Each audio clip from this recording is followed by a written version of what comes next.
one you will meet who will tell you what is going on in the education sector. I mean, the level of confusion is unbelievable. I don't want to go into the granular details. But if I could ask a question that perhaps would go into the granular details, and I know there are three that you mentioned, and this is the first one. You speak about the disappearances of Bob Njagi and Nicholas Oyo in Uganda. But we also have to point to the fact that whether it's speculation from me who asks a question or the issues that Kenyans will bring up of people who disappeared while you were the CS for Interior, and people who turned up dead and for whom questions about their whereabouts were never answered. Would this be the same thing? No, you see, the contexts are totally different, and I will even answer that one very directly and tell you this. In every security situation anywhere on earth, even in the United States of America, in the UK and so on, security incident will happen. Somebody will be murdered by either a police officer or by a criminal, or something will go wrong somewhere.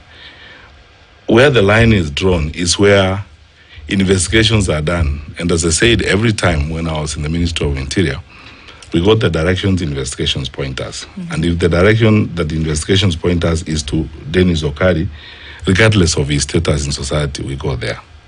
And we ensure that he faces the law. In cases where we have had murders or criminal activities that have not been resolved in our country to this day, in some, files are still open. In others, I have personally called out very openly for a public inquiry. Did you push under your watch for those things to happen? I did. I pushed for investigations. I counted the other day, by the way, because I was going through records another day on this issue of extrajudicial killings and disappearances. I counted, I checked my diary, my old diary, and discovered that I appeared before the Security Committee in Parliament 3 times.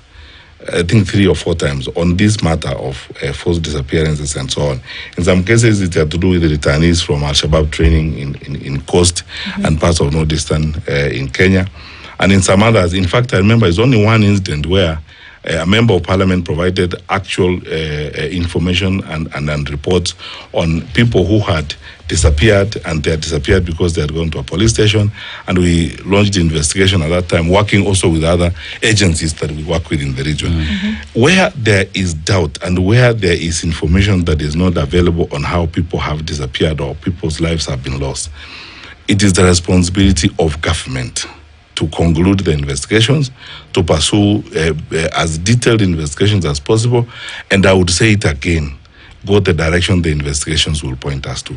If the direction of those investigations say it is the Minister for